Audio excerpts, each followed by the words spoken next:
പ്രവർത്തിക്കാൻ കഴിവുള്ള ഒരു ദൈവം ഇന്ന് പകരത്തിനകത്ത് വന്നിട്ടുണ്ട്. മക്കളെ, അവർ ദൈവത്തിന് വിരോധമായി സംസാരിച്ചു. മരുഭൂമിയിൽ മേശയൊരുക്കുവാൻ ദൈവത്തിന് കഴിയുമോ? അവൻ പറയാ, പാറയെ അടിച്ചു, വെള്ളം പുറപ്പെടുവിച്ചു, തോടുകളും കവിഞ്ഞൊഴുകി.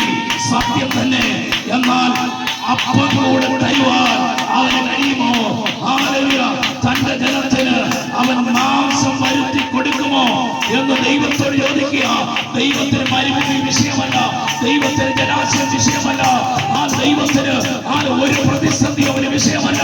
ഇന്ന് മുതൽ നോക്കണമേ, വെള്ളമില്ലാതെ ഭാരപ്പെട്ട സീൻ മരുഭൂമി വന്നപ്പോൾ ദൈവം ഇസ്രായേലിന് മോശയോട് പെരുമാറുന്നത് അറിയാവുന്ന വിഷയമാണ്.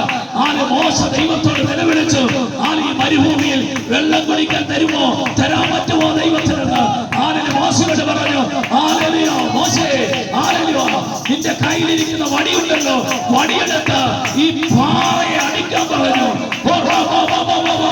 ഇന്ന് മകൾ മരുഭൂമിയുടെ അനുഭവമാണോ നിന്റെ മേൽ പകർന്നിരിക്കുന്നു? നിന്റെ മേൽ തന്നിട്ടുള്ള ഒരു വടിയുണ്ട്.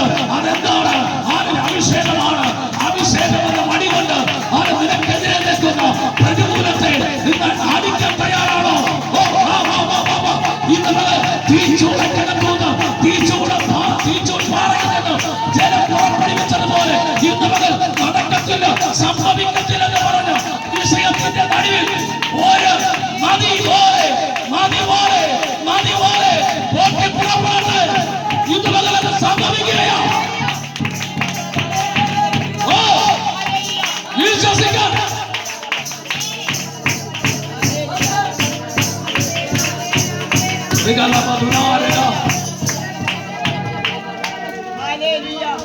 മരുഭൂമിയുടെ അനുഭവത്തിലായിരിക്കുന്നു. ഭാരപ്പെടേണ്ട, വിശ്വസിക്കാൻ. അവിടെ ശ്രദ്ധിക്കേണ്ട ഒരു കാര്യമുണ്ട്. യഹോവയ്ക്ക് നമ്മൾ പലപ്പോഴും ചിന്തിച്ചിട്ടുള്ള വിഷയമാണ്. ദൈവത്തിന് പാറയിൽ നിന്ന് ഒരു മനുഷ്യന്റെ ആശ്രയമില്ലാതെ വെള്ളം പുറപ്പെടുവിക്കാൻ കഴിയും ഇല്ലേ? യഹോവ പറഞ്ഞെന്താ? തീച്ചൂൾ പാറയുടെ മേൽ ഞാൻ നിൽക്കും, നിന്റെ കയ്യിലിരിക്കുന്ന വടി കൊണ്ട് നീ അടിക്കണം.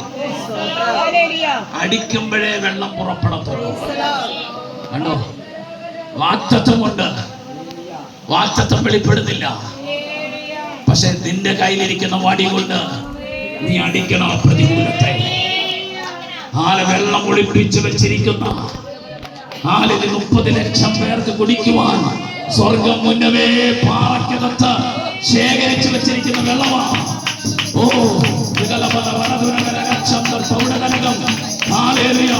മറ്റാരും കുടിക്കാതിരിക്കുവാൻ ദൈവം സൂക്ഷിച്ചു വെച്ചിരിക്കുക. എന്റെ ജനത്തിന് വേണ്ടി നിനക്ക് വേണ്ടി ഒരുക്കപ്പെട്ട ജോലിയല്ലോ.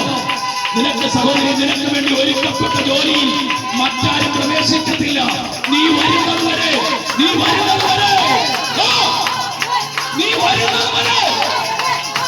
അവനവരെ സൂക്ഷിച്ചു വച്ചിരിക്കുക. നീ വന്നാൽ നിന്റെ കയ്യിലിരിക്കുന്ന അഭിഷേകത്തിന്റെ വടി കൊണ്ട് അടിക്കുമ്പോ നിനക്ക് വേണ്ടി അത് തുറക്കാൻ പോവുകയാണ്.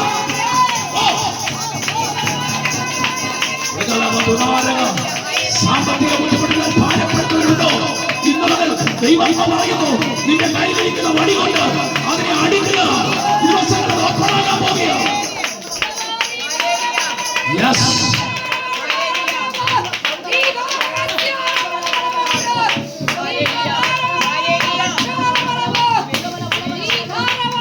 വിശ്വസിക്കാൻ.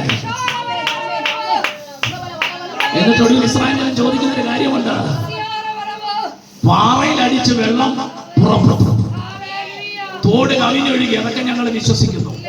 പക്ഷെ മരുഭൂമിയിൽ അപ്പം തരാൻ പറ്റുമോ? സ്തോത്രം ചെയ്യുന്നു. മരുഭൂമിയിൽ അപ്പം തരാൻ പറ്റുമോ? ദൈവത്തിന് മരുഭൂമി വിഷയമല്ല കേട്ടോ. നിനക്ക് ആവശ്യമുള്ള അപ്പം, നിനക്ക് ആവശ്യമുള്ള നന്മ, നിനക്ക് ആവശ്യമുള്ള സാമ്പത്തികം, നിനക്ക് ആവശ്യമുള്ള ഭവനം, നിനക്ക് ആവശ്യമുള്ള ബന്ധങ്ങൾ, നിനക്ക് ആവശ്യമുള്ള ജോലി, നിനക്ക് ആവശ്യമുള്ള സാമ്പത്തികം, ആളുകളെ ഞെരുക്കുന്ന വിഷയം ഏതാകട്ടെ, ഇന്ന് മുതൽ ആളുകൾ സ്വർഗം പറയുകയോ സ്വർഗമായി ഇന്ന് മുതൽ കടന്നു വന്നത് ജീവിതത്തിൽ ഒരു വിടുതലായി തീരാൻ പോകുകയോ.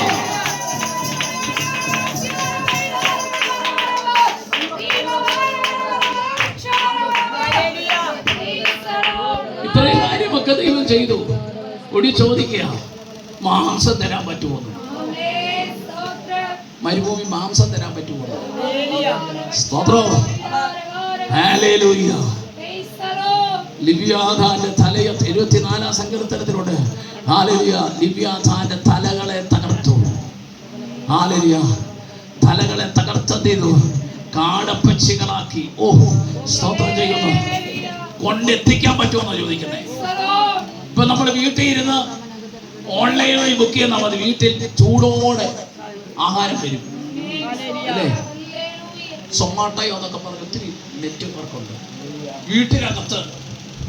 വീടിന്റെ അകത്ത് കൊണ്ടുവരുമെന്ന്. പക്ഷെ മരുഭൂമിയിൽ ദൈവത്തിന് വേണ്ടി കൊടുക്കാൻ ആരുമില്ല. ഈ മാംസം തന്നെ പച്ചയായി, ജീവനുള്ള പച്ചയായി പറന്നു വന്ന് എന്നെ പിടിച്ചോളാനെന്ന് പറഞ്ഞ് പറന്നു നിന്നെങ്കിൽ ഇന്ന് പകൽ നിന്റെ ഭവനത്തിനകത്ത്, നിന്റെ ആ ഭവനത്തിനകത്ത് ചില നന്മ കടന്നു വരാൻ പോകുക. വിശ്വസിക്കാൻ കഴിയുമോ?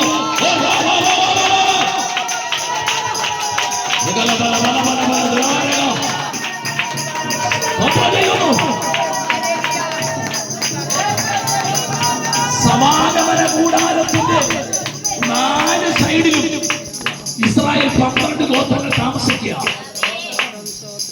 കിഴക്ക് 3 ഗോത്രം, പടിഞ്ഞാറ് 3 ഗോത്രം, വടക്ക് 3 ഗോത്രം, തെക്ക് 3 ഗോത്രം. അപ്പൊ നാം 12 ഗോത്രങ്ങൾ താമസിക്കുക. ഈ കിഴക്ക് പോകേണ്ട കാടപ്പക്ഷിക്ക് ദൈവം നിയോഗിച്ചിട്ടുണ്ട് കിഴക്ക് ചെല്ലണമെന്ന്. ഈ 3 ഗോത്രത്തിന്റെ കൂടാരത്തിന്റെ വാതിൽക്കൽ ചെന്ന് പറന്ന് നിൽക്കണമെന്ന്. അവിടെ പോകേണ്ട പക്ഷി അവിടെ തന്നെ പറന്നു പോയി നിന്നു. പടിഞ്ഞാറ് പോകേണ്ട കാടപ്പക്ഷി അവിടെ പറന്നു നിന്നു. ഇന്ന് പകൽ അതൊരു വഴിനക്ഷത്തില്ല കേട്ടോ. സ്തോത്രം ചെയ്യുന്നു. അങ്ങനെയെങ്കിൽ നിന്റെ ഭവനത്തിൽ വരേണ്ട നന്മ നിന്റെ ഭവനത്തിൽ തന്നെ എത്തിക്കുന്ന ദൈവത്തിന്റെ പദ്ധതി ഇന്ന് പകൽ വെളിപ്പെടാൻ പോകുക. വിശ്വസിക്കുന്നവരാ ഞാൻ ദൈവത്തെ സ്തുതിക്കുകയാണ്. ആരും കൊണ്ടുവന്നതല്ല. ഈ മാംസം തന്നെ പറന്നു വരികയാണ്.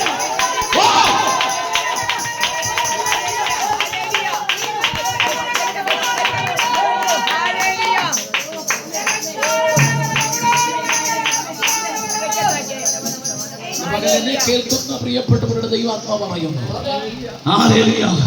നീ ഭാരപ്പെടുന്ന വിഷയത്തിന്റെ മേൽ നീ സാമ്പത്തികമായി ഭാരപ്പെടുകയാണോ?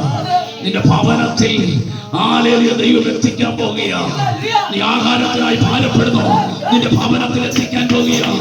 നീ അത്യാവശ്യം ചെയ്യേണ്ട സാമ്പത്തിക നന്മ നിന്റെ ഭവനത്തിൽ വേണോ? നിന്റെ ഭവനത്തിൽ എത്തിക്കാൻ പോകുകയാണ്. ഇന്ന് പകൽ ദൈവത്തിന്റെ കരം വെളിപ്പെടട്ടെ. വിശ്വസിച്ച ദൈവത്തിന്റെ മകനെ കാണും. അഡ്മിഷനാണോ? അഡ്മിഷന് വേണ്ടിയാണോ മകനെ നീ ഭാരപ്പെടുന്നത്? ഇന്ന് പകൽ ദൈവത്തിന്റെ പ്രവൃത്തി നിന്റെ ഭവനത്തിൽ വെളിപ്പെടാൻ പോകുകയാണ്. ജോലി സംബന്ധമായ വിഷയമാണോ? നിന്റെ ഭവനത്തിൽ വെളിപ്പെടാൻ പോകുകയാണ്. ഫീസ് സംബന്ധമായ വിഷയമാണോ? നിന്റെ ഭവനത്തിൽ അത് വെളിപ്പെടാൻ പോകുകയാണ്. നീ ഞാനും ദൈവത്തെ പരീക്ഷിച്ചത് മരുഭൂമി അവന് വിഷയമല്ല.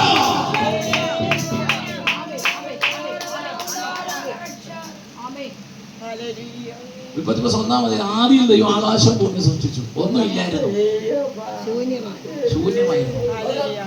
ദൈവം മാത്രം ഉണ്ടായിരിക്കുകയും സകലത്തെയും അവനെ വിളിച്ചു വരുത്തി. അങ്ങനെയുള്ള ദൈവത്തിന് മരുഭൂമി വിഷയമുണ്ടോ? നമ്മൾ താമസിക്കുന്ന ഭൂമി അന്തരീക്ഷത്തിൽ തൂങ്ങിക്കിടക്കുക അല്ലേ? മുകളിലും വായു, അടിയിലും വായു, ഇടത്തും വായു, വലത്തും വായു, എങ്ങും പിടുത്തമില്ല. ദൈവത്തിന്റെ ശക്തിയാൽ നിർത്തി. നീ നിന്നതല്ല കേട്ടോ, നിന്നെ നിർത്തിയതാണ്. നിന്നെ തകർത്ത് കളയുവാൻ വേണ്ടി പിശാച് പദ്ധതി ഒരുക്കുക. നിന്റെ പ്രാണനെതിരെ നിന്റെ പ്രാണനെതിരെ കഴിഞ്ഞ ദിവസങ്ങളിൽ പിശാച് പദ്ധതി ഒരുക്കെങ്കിൽ നിന്റെ കഴിവും മിടുക്കുമല്ല അവൻ നിർത്തിയതാണ് കേട്ടോ.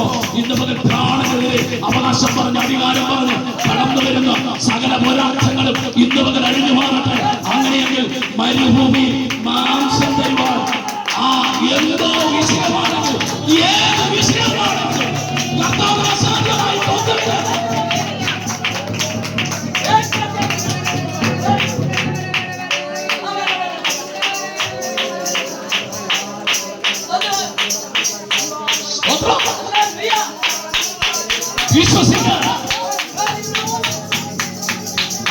തടസ്സങ്ങളിൽ വിശാലമായി മരുഭൂമിയിൽ. അതുകൊണ്ട് നമ്മൾ മരുഭൂമിയുടെ അനുഭവമാണോ നോക്കുന്നതെല്ലാം പ്രതിസന്ധിയാണ്. മുമ്പിൽ വഴി അടഞ്ഞിരിക്കുന്നു, പുറകിൽ വഴി അടഞ്ഞ് 4 പാടും അടഞ്ഞിരിക്കുകയോ. യാക്കോബിന് 4 വഴിയും അടഞ്ഞു. യാക്കോബ് നോക്കുമ്പോ സ്വർഗത്തിന്റെ വാതിൽ തുറന്നിരിക്കുന്നു. സ്കോബോഡിയിൽ കൂടെ ദൂതന്മാർ കയറുകയും ഇറങ്ങുകയും ചെയ്യുന്നു. ഇന്ന് പകൽ പരിശുദ്ധാത്മാവിനെ കാണിക്കുന്നു. ചിലർക്ക് വേണ്ടി വിശ്വസിക്കുന്നവർക്ക് വേണ്ടി ചില വാതിലുകൾ ഒപ്പണാക്കുകയാണ്. വെറുതെ പറയില്ല. ഇന്ന് പകലിൽ കർത്താവിന്റെ പ്രവൃത്തി മരുഭൂമിയിൽ വെളിപ്പെടാൻ പോകുകയാണ്. എല്ലാവരും എതിരായിരുന്നു. ഒരു സഹോദരനെതിരായി അപ്പനും അമ്മയെ ഉപേക്ഷിച്ചു. ആരുമില്ലാത്തൊരു സ്ഥലത്ത് നിന്നപ്പോ സ്വർഗം അവനെ വേണ്ടി തുറന്നു വച്ചിരിക്കുന്നു. അങ്ങനെയെങ്കിൽ 4 പാട് കിഴക്കും വടക്കും പടിഞ്ഞാറും വഴി അടഞ്ഞിരിക്കുന്നെങ്കിൽ നീ ഉയരത്തിലേക്ക് പറക്കാൻ പോകുക. നിനക്ക് വേണ്ടി തുറക്കപ്പെട്ട വഴിയിലേക്ക് ദൈവം ഒരു ഫ്ലൈറ്റ് ഒരുക്കാൻ പോകുകയാണ്. ചില ഫ്ലൈറ്റുകൾ ഉയരുന്നത് കാണുകയോ. എന്നെ കേൾക്കുന്നവരോട് ദൈവം പറയുന്നു, വിദേശത്ത് പോകുവാൻ സാധ്യതകളെ അടച്ചു വച്ചിരിക്കുന്ന ചില സാധ്യതകളെ ഇന്ന് മുതൽ ഓപ്പണാക്കുകയോ. ഇന്ന് മുതൽ ദൈവം ചിലർക്ക് വേണ്ടി വഴികളെ തുറക്കുകയോ. നിന്റെ വിസയെ അടച്ചിരിക്കുന്ന വഴികളെ അടച്ചിരിക്കുന്ന ചില മണ്ഡലങ്ങൾ യേശുവിന്റെ നാമത്തിൽ ഓപ്പണാകട്ടെ.